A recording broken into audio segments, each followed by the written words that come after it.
Welcome back to day 11 of the course in Mastery. Today, Tom Wood is going to cover the power of influence and give you steps to follow in order to be more influential when you communicate with people. Then, one of my personal favorites, Jim Stovall, is going to tell you a heart-gripping story of the person who has influenced him most. Would you like to be able to convince your spouse that you are right every time? Would you like your boss to listen and act upon your ideas? Every idea. Would you like people to give you money and feel great about it? Would you like your kids to listen to you with attention and discipline? Might sound impossible, but these results come from studying and mastering the power of influence. The last 2 days we've gone over building rapport and building a network. Today we're going to give you the skill of influence to help you do whatever you want with that network. Influencing people is not just about communicating. Influencing people is communicating with people so that they take action. The Greek orators, Demosthenes and Cicero, were famous for their ability to speak. But Cicero had something that Demosthenes didn't. Cicero had the ability to influence. It was said that when Demosthenes spoke, people got excited. And when Cicero spoke, people went to war. Today I'm going to show you how to speak, how to communicate with the power and influence of Cicero. You're going to learn how to communicate so that people take action.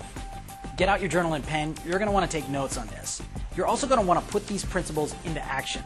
Action creates results. It creates learned behavior. Here's my quick list, my super simple strategy for influencing people. Are you interested enough to write this down? You're going to want to remember this. Step number 1, build rapport. Write that down, build rapport. Building rapport is building trust, consciously and unconsciously. Remember, this is a skill that you've got to master. You've got to study this over and over again. Before you can influence anybody about anything, you must have rapport. Step number 2, discover and listen. You've got to ask questions so you understand people and where they're coming from.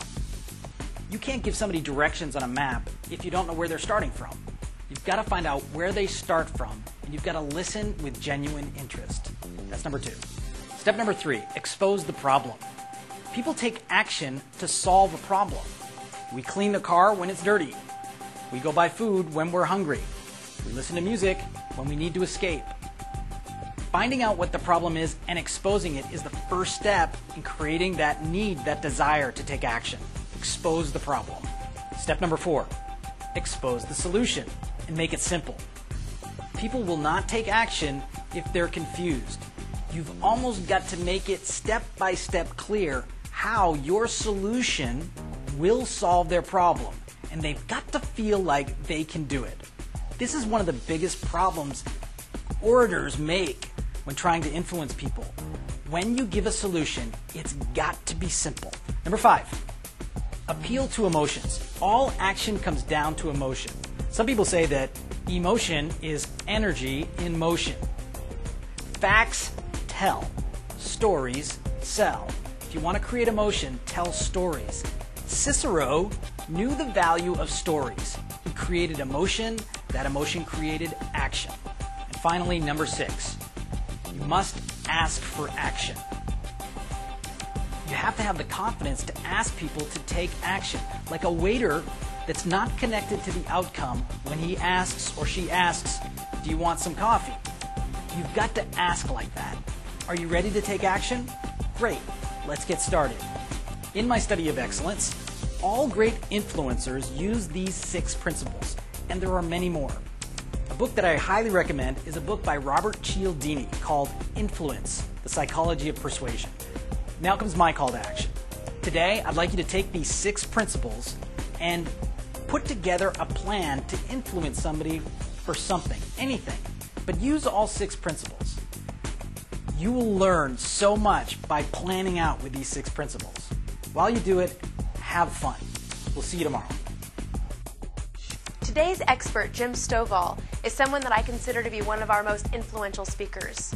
Despite being faced with total blindness, He has gone on to become a National Olympic weightlifting champion, an Emmy Award winner, the co-founder and president of Narrative Television Network, as well as a world-renowned speaker and author. In this next clip, he tells the story of the person who has influenced him most, and he's not someone you would normally expect. This story really touched me the first time I watched it, and it definitely influenced me. I hope you enjoy it as much as I do. And one of the questions I've been asked more than any others, Jim, out of all the people you've met, the movie stars, the athletes, the politicians, who has impacted your life the most? And there is one guy that's impacted my life more than any other, and I kind of want to introduce you to him as I close today. When I was 17 years old, I was getting ready to go to college, and as many of you remember, one of the things you have to do when you go to college is fill out a lot of paperwork. They want to know everything about you. And part of this paperwork required you to get a physical exam. Now, when I was 17, I couldn't imagine, why do I got to get a physical exam to go to college? Now that I'm on the board of several universities, I understand. You see, they want to make sure you're healthy so you don't die before you pay off your student loans. That's right. It's very important to colleges and universities today. Well, part of this physical exam they wanted me to get had this little card attached to the bottom of it. It said, routine eye test. Never forget that, the routine eye test. So I take it into our family eye doctor, and you guys know how it works. They put the drops in your eyes, and they shine the light in there, and you read the chart. And I was about ready to go when a second doctor comes in, and he puts his drops in there and shines his light in there, and I had to read his chart. And then a third guy shows up, and he ran a couple of more tests. And then the three doctors kind of had a huddle over in the corner. They were talking about this. And finally, the three doctors took me down a long hall, and they sat me down, and they said, Jim, we're not sure why, and we're not sure when, but we do know that someday you're going to be totally blind, and there's not one thing we can do about it. And your whole world just stops. I didn't know what I was going to do. So I just went into my famous denial phase. I just acted like it was never going to happen because I couldn't deal with it. You ever know anybody, they can go about 80 miles an hour straight toward a brick wall and they act like nothing bad is ever going to happen in their life? Well, that was me. Had a marvelous capacity for burying my head in the sand, so I just went on to college. Now, near where I went to college, there is a school for blind children. And to this day, I don't know what my motives were. I don't know if I was trying to make a deal with God or help out or learn more about it or what. But I went over to this school for blind children, and I met with the principal. And I said, look, I'm 17 years old. I have no background, no training, no experience in working with blind kids, but I'd like to teach here. Well, you can imagine how excited they were to see me. Oh, yeah, here's the guy we've been looking for right here. But they did say, Jim, if you're really serious about this, we do have one kid you can kind of work with one-on-one. Well, I said, I was kind of thinking of having my own class, actually. And they said, Jim, you either work with this one kid or you get out of here. I said, okay, what do I teach this kid? And they said, Jim, that's just it. Christopher is 4 years old. He's totally blind. He has a lot of other physical problems. And we have determined that he's never going to grow or learn or advance or develop any more than he already has. So what we want you to do is keep him quiet and keep him away from the other kids so at least they can learn their lessons, because Christopher will never learn any more than he already has. Ladies and gentlemen, don't you ever forget that we always live up to the expectations we have of ourselves, or those expectations that we allow other people to place upon us. Thank you.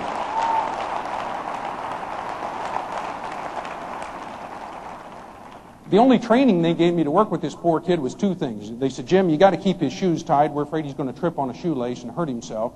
And the other thing is, you got to keep him away from the stairs. It's very hard for blind people to climb stairs. We're afraid he's going to fall down the staircase and hurt himself. Other than that, we don't care what you do. Just keep him quiet so the other kids can learn their lessons. Well, that first day, I went out to meet Christopher, and he was very, very small, much smaller than you would expect a 4-year-old child to be. And he was totally blind, and he had a lot of other problems. And I said, young man, before I leave here, no matter how many days or weeks or months or years it takes, you are at least going to learn how to tie your shoes and climb the stairs. And he said, no, I can't. And I said, yes, you can. And he said, no, I can't. And I said, yes, you can. And he said, no, I can't. And if you've ever spent any time with a 4-year-old, you know, they can do that all day long. I had never experienced anything quite like that. No, I can't. Yes, you can. No, I can't. Where are you? Right down. Well, I began going to the university every day, and then every afternoon I would spend with Christopher learning how to tie our shoes and climb the stairs. Then it happened. I finally hit the wall. I couldn't see to get around on my own anymore. I couldn't read anymore. I didn't know then what you know right now. I didn't know I could exercise my right to choose and make a quality decision and change my life by changing my mind. I would have given $1 million that day to know what you know right now, because it's been worth a lot more than that to me in every area of my life. But I didn't know that, so I prepared to do the only thing I did know how to do, which was quit. That's what I was good at then. I had a PhD in quitting. In fact, folks, most of you, I don't know your names. I don't know where you're from. I don't know the challenges and the obstacles and the barriers that you face in your world, in your business, in your career, in your personal life. But there's one thing I know about you and your big dream. There's one thing I know about that better than you know about yourself. And that is quite simply this. When it comes to that big dream, the biggest one you ever had inside of you, it is always too soon to quit. You think you've tried everything, you think you've thought of everything, you think you're at the end of your rope. You're not even close, and I hope that enough challenges and obstacles and barriers will come into your world so you will find out what a giant of a human being you were created to be. But I didn't know that. Thank you.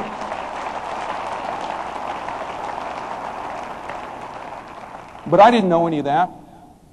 So I prepared to quit. I went over to school for the School for the Blind Kids for what I thought would be my last day. I got there early and I met with the principal. And I said, look, I'm going to have to drop out of college. I can't come here anymore and volunteer to work with Christopher. This will be my last day because I just can't make it. Well, I didn't know they dropped Chris off early that day, and Christopher's standing outside the open door to the office hearing this whole conversation. So as I went out to tell him goodbye and tell him I loved him and tell him I hope someday somebody else would show up and spend some time with him, he turns to me and says, yes, you can. And I said, no, I can't. And he says, yes, you can. I said, no, I can't. And he said, yes, you can. And as I was preparing to explain to this poor, ignorant, uninitiated, uninformed 4-year-old child how that this is somehow different, kid. This is not like learning how to tie your shoes here. This is like going to a major university. As I was preparing to explain that to him so he would understand, it hit me like a ton of bricks. Stovall, either get up and do something with your life or quit lying to this kid. Because if it works for tying your shoes and climbing the stairs and finishing college and creating lives and careers and businesses and lifestyles and destinies that are worthy of you and worthy of your best efforts. And if it doesn't work, let's quit lying to people.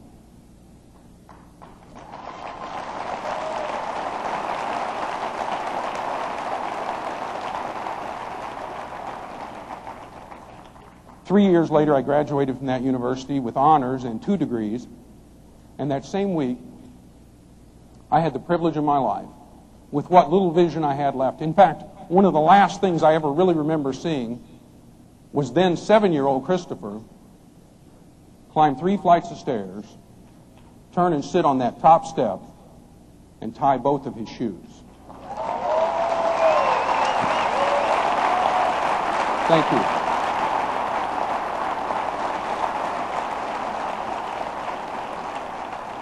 And that's the person that's impacted my life the most. It's not the movie stars, the athletes, the millionaires, the billionaires.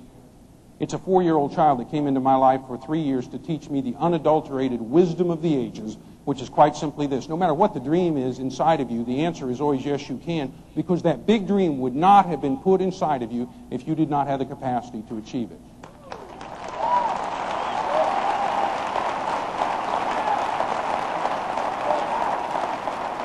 Thank you. About 6 weeks after that miraculous day when Christopher climbed the stairs and tied his shoes, Chris died of a brain tumor, which was the condition that had caused him to lose his sight in the first place. And as I was attending his funeral, one of the other teachers said to me, "You know, isn't it a shame we'll never know what he could have done had he been given a full life?" I said, "Wait a minute, hold the phone. He has made his contribution because anything I do from this day forward, I owe to him." And they tell me I have shared that story now with well over 1 million people, just like you and I are talking right here. And many of them have done what a few of you are going to do, which is use Christopher's example as a platform to examine your life, examine your business, examine your goals, exercise your right to choose, make a quality decision, and sit right there in that chair and forevermore change your life by changing your mind. It's just that simple. Because when Christopher died, it was almost like he had a will. He left me a few things, and I'm going to leave them with you as I close. Christopher left me with the certain knowledge that there's no such thing as an insignificant person. If God ever created an insignificant person, it would have been Christopher. His whole biography would read, lived to be 7 years old, learned how to tie his shoes and climb the stairs. That was everything he had to recommend him, but he has changed the lives of millions of people around this world. Christopher left me with the certain knowledge that there's no such thing as an insignificant relationship. They're all critical. They're all important. When you understand that connectivity, the way we're all put together, you'll understand that you don't have the right for one day or even one moment to be anything less than the best you can be, and you'll understand that mediocrity is the most selfish pursuit of any human being. And see, there are people in your world, some of them are at the end of their rope, your friends, your neighbors, the people in your business, the people that ought to be in your business, and they're at the end of their rope. They're trying to decide whether or not their dreams can come true, and in the final analysis, they won't do what I talk about, they won't do what I write about, they'll do what you do. You don't have the right to be anything less than the best you can be. Christopher left me with the certain knowledge there's no such thing as an insignificant day. Every day's a gift, every day's a joy. You don't think so? You take it from a guy right here and now who thought he would spend the rest of his days, including this one, stuck in a 9 by 12-foot room.